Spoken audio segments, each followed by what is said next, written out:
Esta mañana vamos a hablar de un sermón, el sermón más corto de Jesús que registra las Escrituras. Se le conoce como el sermón de las 7 palabras. Podéis buscarlo en Internet y encontraréis incluso un artículo de Wikipedia dedicado a este sermón, el sermón de las 7 palabras, y muchas cosas más alrededor de ella.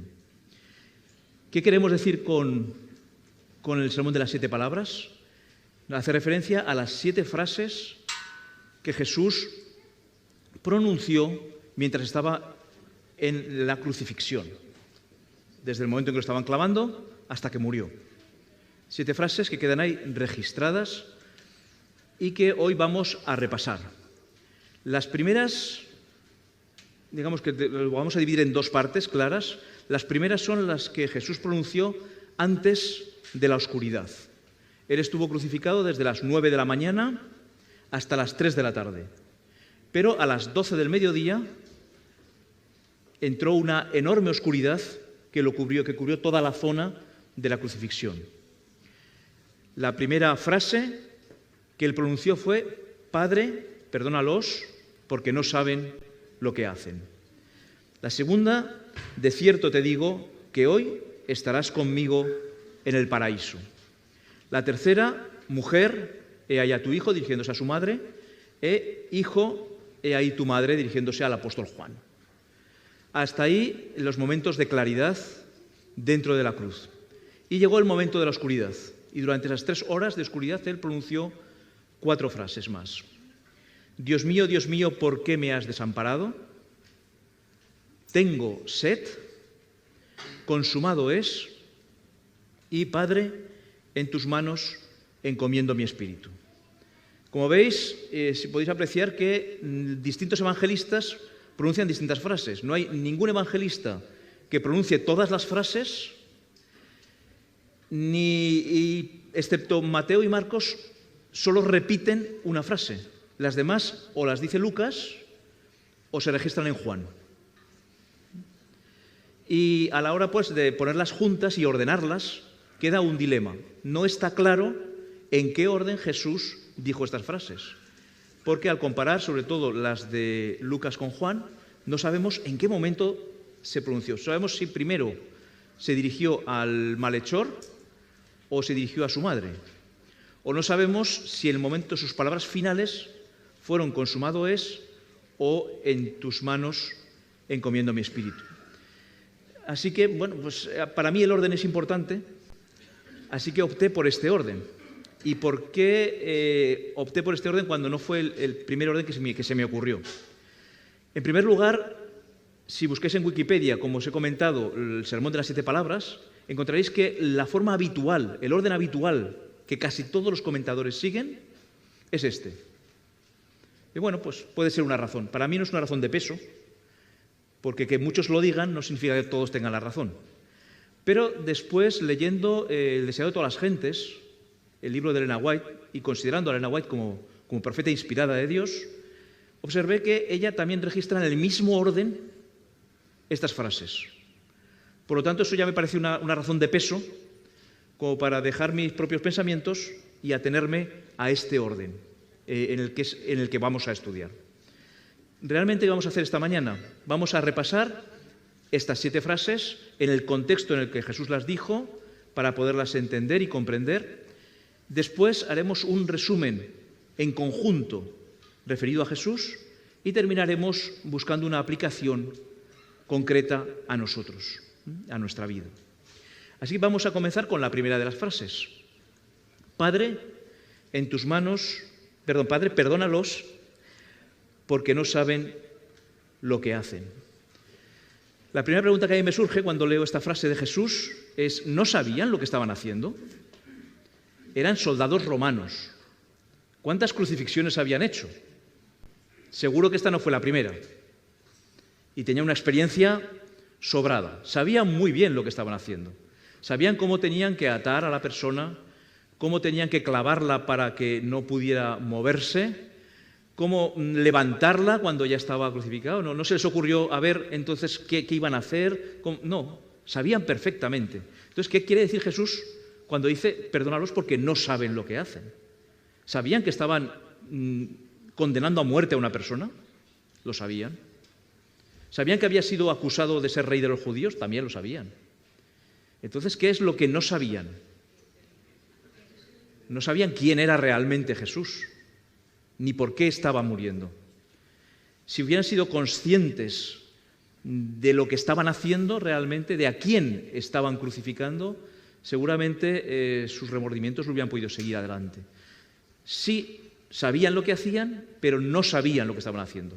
A veces nosotros pues estamos muy convencidos de lo que hacemos y realmente nos puede decir Jesús como le dijo a ellos, no sabes lo que están haciendo. Elena White, comentando este momento, nos dice, mientras los soldados estaban realizando su terrible obra, Jesús oraba por sus enemigos. Padre, perdónalos, porque no saben lo que hacen. Su espíritu se apartó de sus propios sufrimientos para pensar en el pecado de sus perseguidores y en la terrible retribución que les tocaría. Un pecado terrible, crucificar a Dios mismo. ¿Qué pago tendrían por ese crimen? Algunos iban a ver todavía su pecado, se iban a dar cuenta de lo que habían hecho. Se iban a arrepentir y a convertirse. Otros, por su impenitencia, iban a hacer imposible que fuese contestada la oración de Cristo en su favor. Es decir, que Jesús pidió el perdón, pero no todos lo recibirían.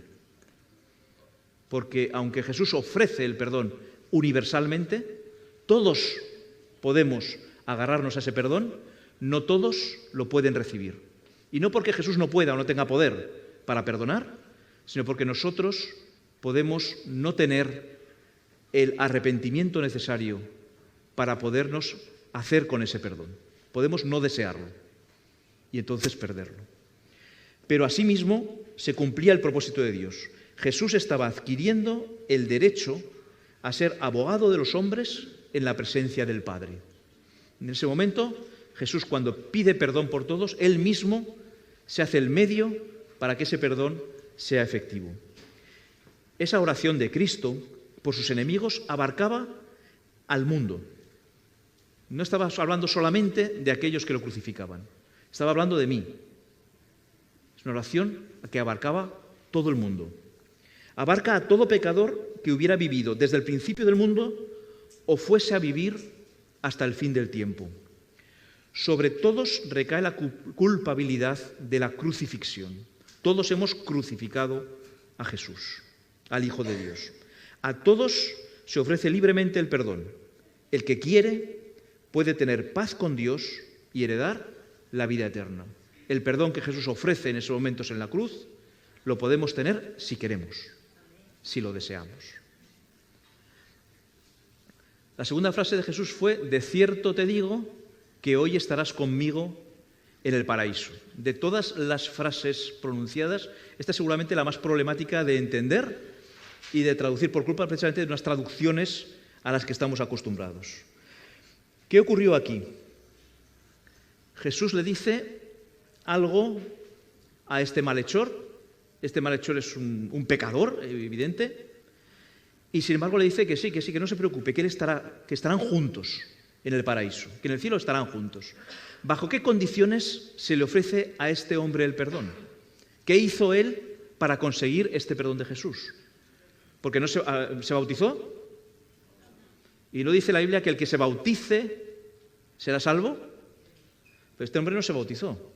El que crea y sea bautizado será salvo. No se bautizó. Entonces, ¿bajo qué condiciones fue él salvado? Vamos al libro de Lucas, a Lucas 23, que es donde aparece esta frase, y vamos allí a ver la evolución de este hombre y por qué Jesús le ofrece su perdón. En Lucas 23, como decimos, aparece la conversación especial. Hay uno de los malhechores, de los dos que crucificaron con Jesús, que está burlándose de Jesús, pidiéndole que lo libere y los libere a todos, que baje de la cruz, repitiendo lo que los otros están diciendo, pero este segundo malhechor reprende al primero y con sus palabras deja muy clara varias cosas. Lucas 23, versículo 41. A la verdad, dice el malhechor, nosotros padecemos justamente, porque recibimos lo que merecieron nuestros hechos. Es decir, lo primero que hace este hombre es reconocerse pecador. No hay excusas, no hay un pero. Nosotros estamos padeciendo porque lo merecemos. Nosotros somos pecadores.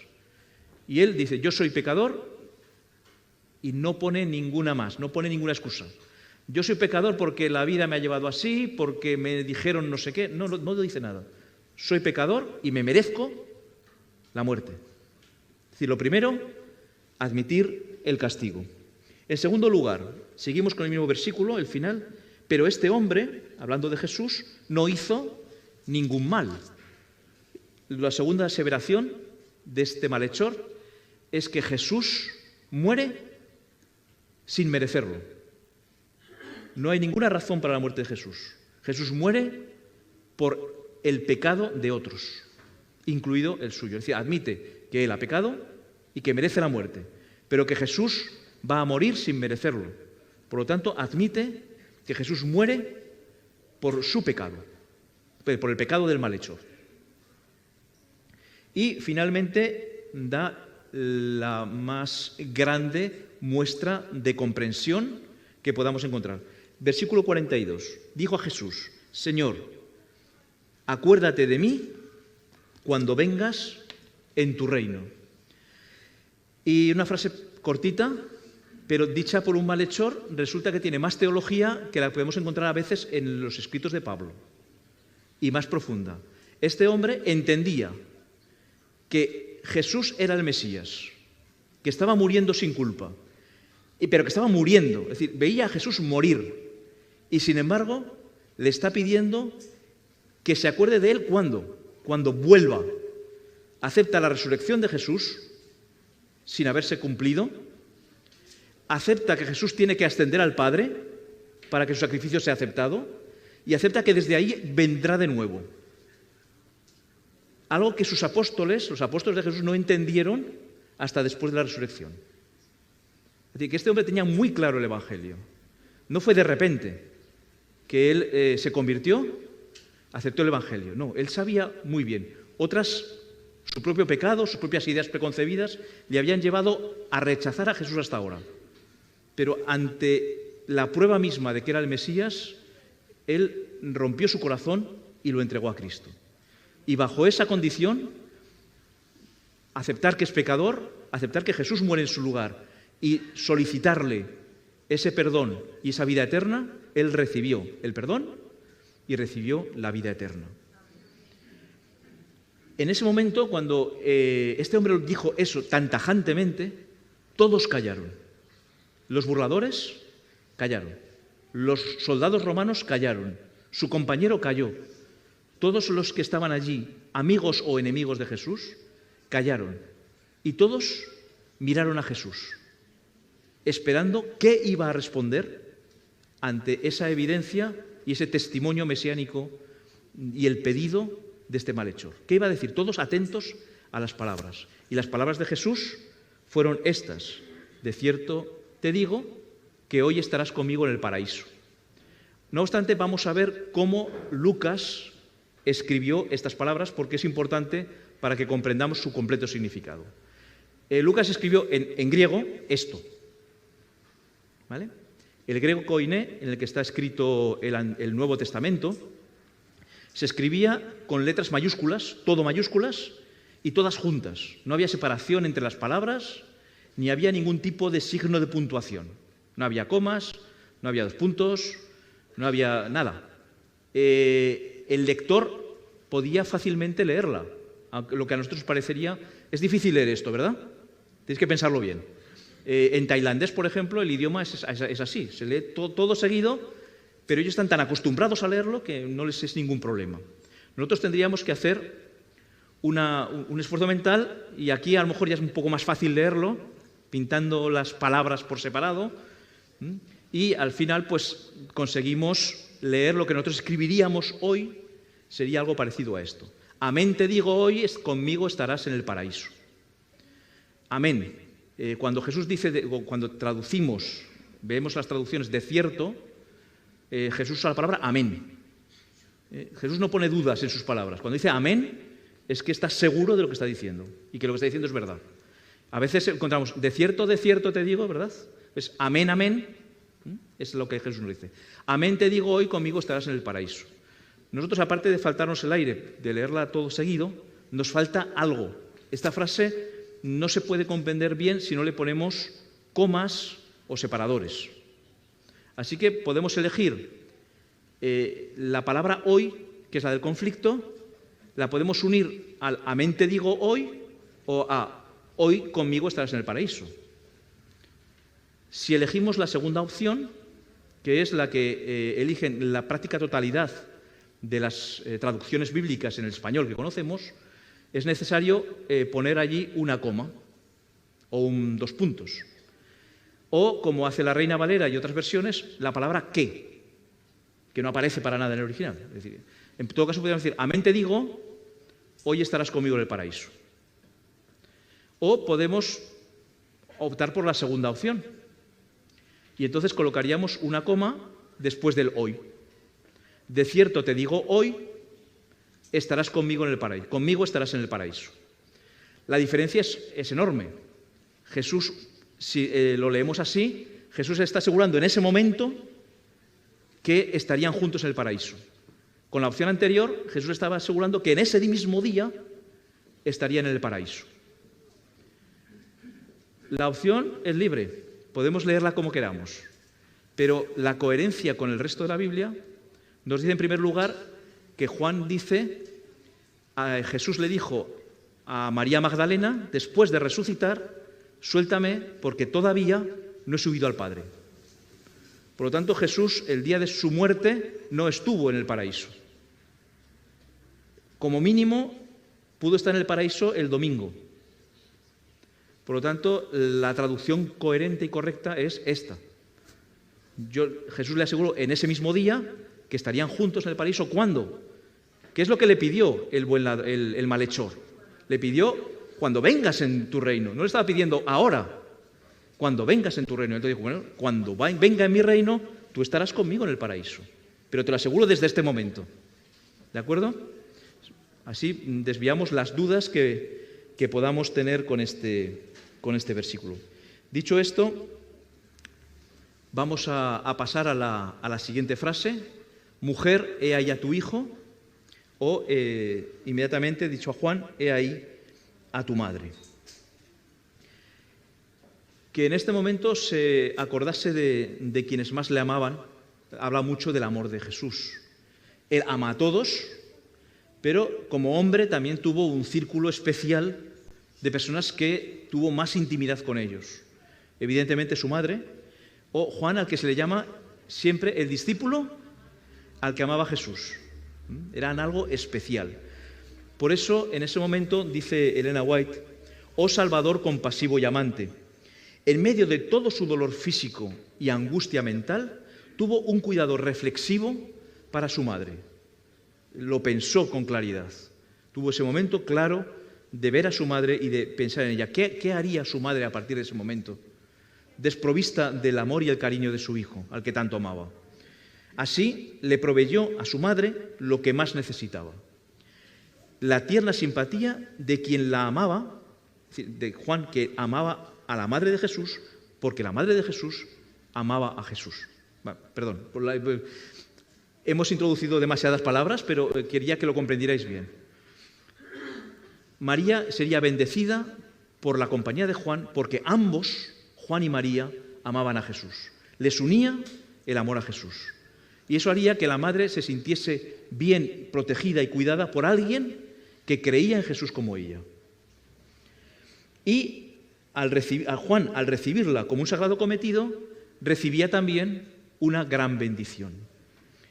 Le recordaría, la madre de Jesús le recordaría constantemente a su maestro, a quien amaba. Así que ambos recibieron a través de esta instrucción de Jesús una bendición. Jesús siempre provee bendición a aquellos que aman. Y los que amamos a Jesús sabemos que vamos a ser bendecidos especialmente por Él. La siguiente palabra de Jesús fue una frase un poquito más larga: Dios mío, ¿por qué me has desamparado? Las tinieblas ya habían cubierto la tierra. Durante más de 2 horas, desde las 12 hasta las 2, habían estado en oscuridad. Jesús había estado en silencio. Pero pasado el tiempo, a partir de las 2, no sabemos exactamente en qué momento, Jesús no puede ya con las tinieblas y manifiesta su desesperación. ¿Por qué me has desamparado? Tanto Mateo como Marcos nos muestran esta frase y además nos dicen el original y la traducción. Curiosamente, miramos los dos y no coinciden. Mateo dice Elí, Elí, lama sabactani, y Marcos Eloí, Eloí, lama sabactani. Entonces, ¿Jesús qué dijo? Tenemos la palabra original, pero no sabemos lo que dijo. Bueno, pues sí podemos saberlo. En primer lugar, Mateo está escribiendo a judíos, al pueblo de Israel. Su evangelio está dirigido al pueblo de Israel. Entonces él aquí utiliza las palabras exactas del Salmo 22. Salmo 22.1 en hebreo, y él lo registra en hebreo. Elí, Elí, lama sabactani. Elí, Dios mío. Pero Marcos, que está hablando a un público romano, a un público pagano, lo que hace es, si yo les escribo en hebreo, se van a quedar como estaban. Por lo menos les voy a escribir en el idioma original que Jesús hablaba, que ya en ese tiempo el hebreo no se hablaba, solamente quedaba como idioma escrito. Entonces, en arameo es como Marcos registra. Así que Jesús, en ese momento, es la única frase completa y exacta que conocemos que dijo Jesús en su idioma original. Eloí, Eloí, lama sabactani. Palabras dichas en hebreo por Jesús. ¿Por qué pasarlas a la traducción? Lo veremos con las siguientes frases. ¿Por qué Jesús dijo estas palabras? ¿Estaba cantando el Salmo que conocía y que tantas veces había cantado, el Salmo 22, o era algo más? Cuando la lobreguez exterior se asentó en derredor del Salvador, muchas voces exclamaron: «La venganza del cielo está sobre él. Son lanzados contra él los rayos de la ira de Dios, porque se declaró Hijo de Dios». Es decir, los que le rodeaban entendieron la oscuridad como un castigo divino sobre Jesús, que demostraba que Jesús no era el Hijo de Dios. Muchos que creían en él oyeron su clamor desesperado. La esperanza los abandonó. Si Dios había abandonado a Jesús, ¿en quién podían confiar sus seguidores? La situación era grave. En densa oscuridad se ocultaba la presencia de Dios. Él hace de las tinieblas su pabellón y oculta su gloria de los ojos humanos. Dios y sus santos ángeles estaban al lado de la cruz. Dios no había abandonado a Jesús, estaba a su lado. Él y el ejército de ángeles, en silencio, no manifestándose como habían hecho con los pastores, con cantos, con gran alegría y con ruido, pero esos mismos ángeles que habían anunciado a los pastores ahora estaban en la cruz al lado de Jesús, pero nadie podía verlos, ni siquiera Jesús mismo podía verlos. El Padre estaba con su Hijo. Sin embargo, su presencia no se reveló. En aquella hora terrible, Cristo no fue consolado por la presencia del Padre. Momentos de agonía, donde Jesús más necesitaba a su Padre, con el cual había estado conviviendo desde niño, que todo su placer era hacer la voluntad de su Padre. Ahora, cuando más necesitaba el consuelo de Dios, Dios no estaba. O, mejor dicho, él no lo podía ver. Dios estaba, pero él era incapaz de ver. Estaba inundado en la desesperación y Dios no le ayudó a salir de ella. Y en su desesperación llegó el momento, poco después de decir esta frase, en que él mismo sintió una necesidad terrible. Necesidad humana: tengo sed. No es de extrañar, después de más de 5 horas crucificado, aunque el sol más fuerte de las 12 se había opacado, pero había perdido mucho líquido, mucha sangre, evidentemente mucho tomar aire esforzadamente, su boca completamente reseca. Jesús tuvo sed. Y en ese momento pasó algo que es importante. Y nos lo recoge Mateo 27, recoge estos momentos con un poquito más de amplitud que Juan. Mateo 27, 47 al 49, aunque Mateo no habla de la frase concreta de tengo sed, pero sí nos habla del contexto. Mateo 27 nos dirá, versículos 47 en adelante, algunos de los que estaban allí, al oírlo de Elí, Elí, lama sabactaní, dijeron, a Elías llama. Daos cuenta que si los Mateo y Marcos no nos hubiesen dado la frase original traducida, no podríamos entender lo que decían ahora estos. ¿Cómo que llama a Elías? Dios mío, ¿por qué me has hablado? ¿Y qué tiene que ver Elías en eso? Pues la confusión de la palabra Elí con Elías. Dicho así de una manera baja, en tono bajo, en tono desesperado, pues algunos se burlaron diciendo, pues Elí te estará llamando a Elías, a ver si viene a ayudarlos. Al instante, es decir, aquí nos falta el trozo que Juan nos dice, cuando Jesús dijo, tengo sed, uno de ellos, en este caso fue uno de los soldados, corrió, tomó una esponja, la empapó en vinagre y poniéndola en una caña, le dio de beber. Pero otros decían, déjalo, veamos si viene Elías a librarlo.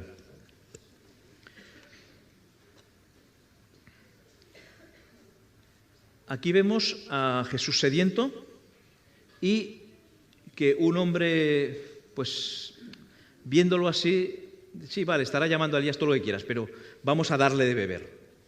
¿Y qué vamos a darle de beber? Vinagre, que le ayudase realmente a reparar su sed completa.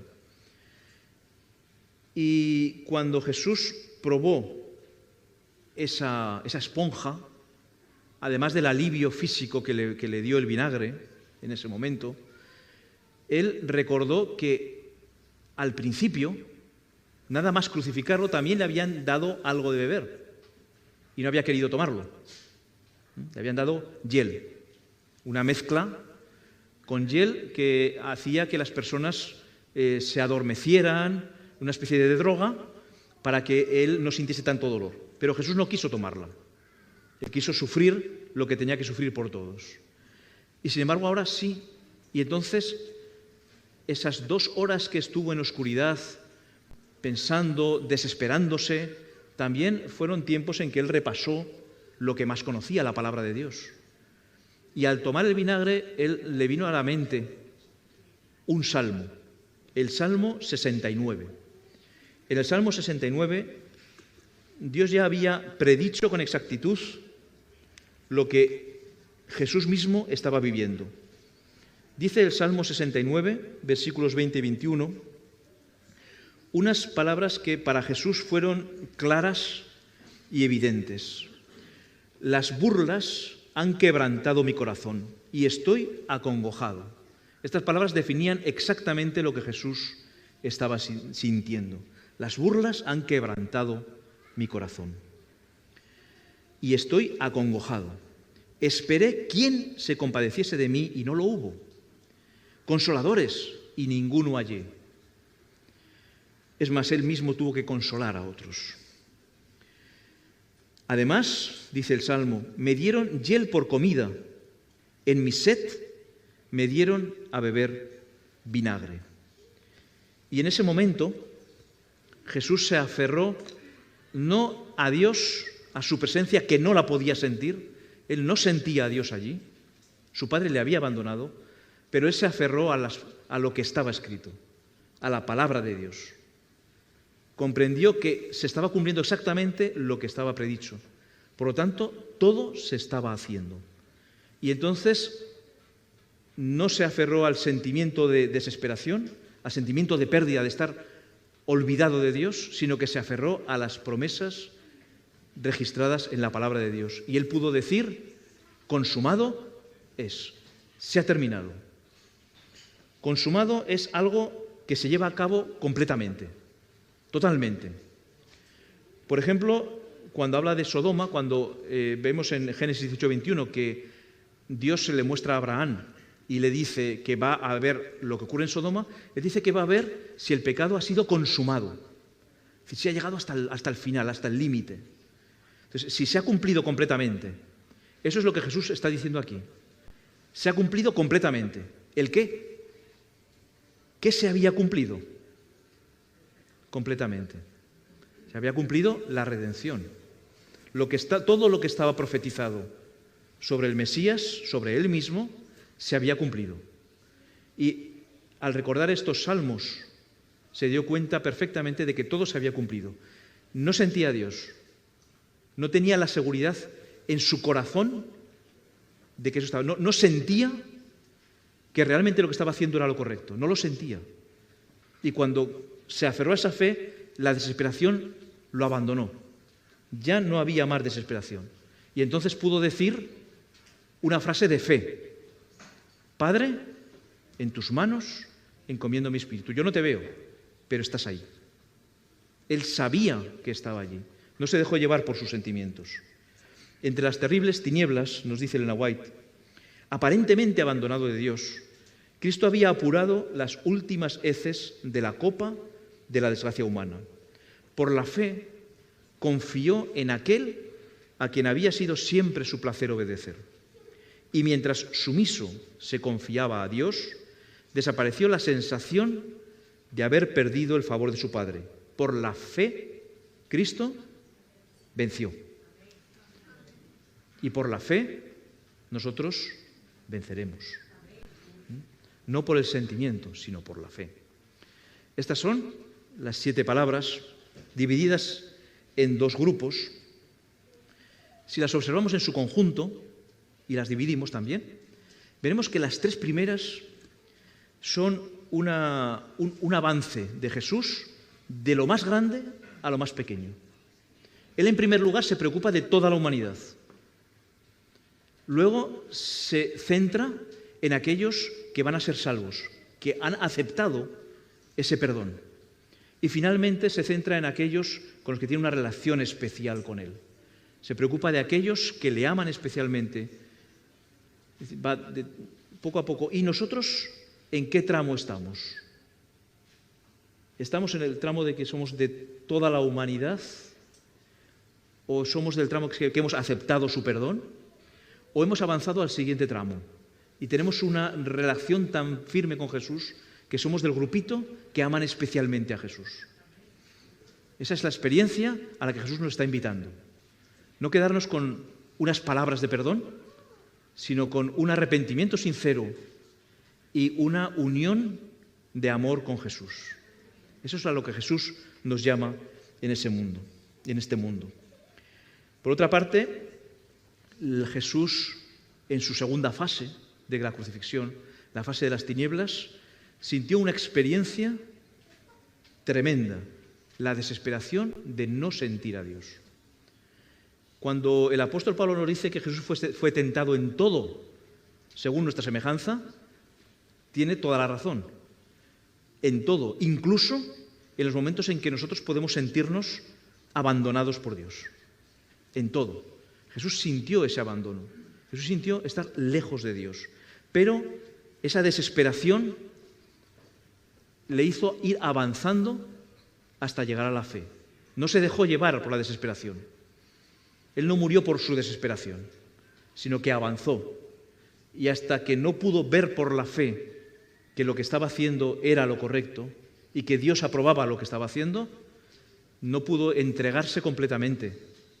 Hasta que no aceptó que tenía sed, que necesitaba a Dios y que Dios estaba dispuesto a suplirle aunque él no lo viera, entonces se dio cuenta, todo ha terminado y ya puedo tranquilamente dejarlo todo en las manos de Dios. Sé que Él lo va a hacer. ¿Y nosotros? ¿Qué nos puede enseñar a nosotros además de los retazos que hemos podido ver? En primer lugar, nosotros podemos ver los pilares básicos de nuestra fe. Nosotros somos parte de la oración de Jesús. Jesús ha orado por nosotros, por nuestro perdón, antes de que hubiésemos hecho algo malo o bueno. Antes de pecar, Él ya había orado por nuestro perdón. Es más, ninguno de nosotros había nacido. Cuando hace 2000 años Jesús pidió perdón por mis pecados. Y pidió un perdón por cualquier pecado, no por los pecados suaves, sino por los pecados más graves que podamos cometer. Por los pecados más graves que nadie pueda cometer, Jesús pidió perdón. Su perdón es universal. Tiene poder para perdonar cualquier tipo de pecado, independiente de cuál sea. Pero nosotros debemos de actuar como actuó el malhechor. Reconocer que de verdad hemos pecado, no justificar nuestro pecado, sino ir a aquel que pidió perdón por mí y que murió para conseguir que ese perdón fuera efectivo. Y entonces yo estoy seguro de que el perdón lo puedo tener. Y entonces puedo estar seguro de que Jesús va a decirme lo mismo que al malhechor, porque Él quiere estar conmigo en el paraíso. ¿Quiero estar yo con Él? Yo quiero estar también con Él. Y entonces la consecuencia natural y normal que Dios sabe que vamos a hacer y que es nuestra labor es amar a los demás como Jesús me amó a mí. Porque este es el mandamiento, amar a Dios sobre todas las cosas y a tu prójimo como a ti mismo. Ese mismo amor que Dios ha demostrado por nosotros, que nosotros tenemos por Dios, se ve y tiene que sentirse en el amor que manifestamos y en el cuidado que manifestamos por los demás. Llega un momento, o puede llegar un momento, no siempre llega, pero puede llegar un momento en nuestra vida en el cual las tinieblas nos rodeen. No tinieblas físicas, sino tinieblas espirituales. Hay momentos en nuestras vidas, o puede haber momentos en nuestras vidas, en que no vemos a Dios, en que parece que le hablamos y no nos contesta, o parece que nuestro pecado es tan grave que Dios no puede estar con nosotros, no puede estar a nuestro lado. Cualquiera sea nuestra situación en la que veamos que Dios está lejos, podemos tener la seguridad, por la experiencia de Jesús, que Dios no está lejos. Dios no soporta el pecado, es cierto, pero está cerca del pecador, está a nuestro lado, aunque no lo podamos ver. Si esperamos sentirlo, vamos a fracasar. Podemos sentir muchas veces a Dios en nuestra vida, muchas veces lo sentimos, pero si llega el momento en que no lo sentimos, tenemos que aferrarnos a otra cosa, que es a la fe. No lo sentimos. Señor, yo no te siento. Siento que no estás, que no haces nada, que no me ayudas, pero por fe creo que estás aquí. Creo que Jesús está a mi lado. Y por esa fe tengo que avanzar, aunque no lo vea, aunque no lo sienta. Pero la fe es necesaria en los momentos de mayor necesidad, de mayor incredulidad. Es la fe la que nos dará la victoria. Jesús nos invita a vencer como Él venció, a aferrarnos no a los sentimientos, sino a aferrarnos a la palabra de Dios. Dios ha dicho que nos ama. Por lo tanto, Dios nos ama, aunque no lo sintamos. Él ha dicho que nos perdona. Por lo tanto, Dios nos perdona aunque no lo sintamos, aunque nos creamos demasiado indignos para ello. Y os diré una cosa, ninguno somos dignos de nada. El único digno es Cristo. Por lo tanto, siempre seremos indignos del perdón. Pero Dios nos perdona porque dice que nos va a perdonar si arrepentirnos. No busquemos sentirnos salvos. No busquemos sentirnos acompañados de Dios. Tengamos la seguridad de que Él lo ha dicho y si lo ha dicho lo cumple. Y por la fe avancemos hasta el fin, hasta el día en que podamos decir, Señor, todo está en tus manos. No lo sé, yo no sé lo que va a ser de mí, yo no sé lo que esperas de mí, ni lo que yo puedo hacer, ni lo que vas a hacer por mí, pero en tus manos me encomiendo. Y seguimos allí. El apóstol nos anima, así no perdáis la confianza, porque esta confianza será grandemente recompensada. Confiemos en Dios siempre y en toda circunstancia. Él está allí. Amén.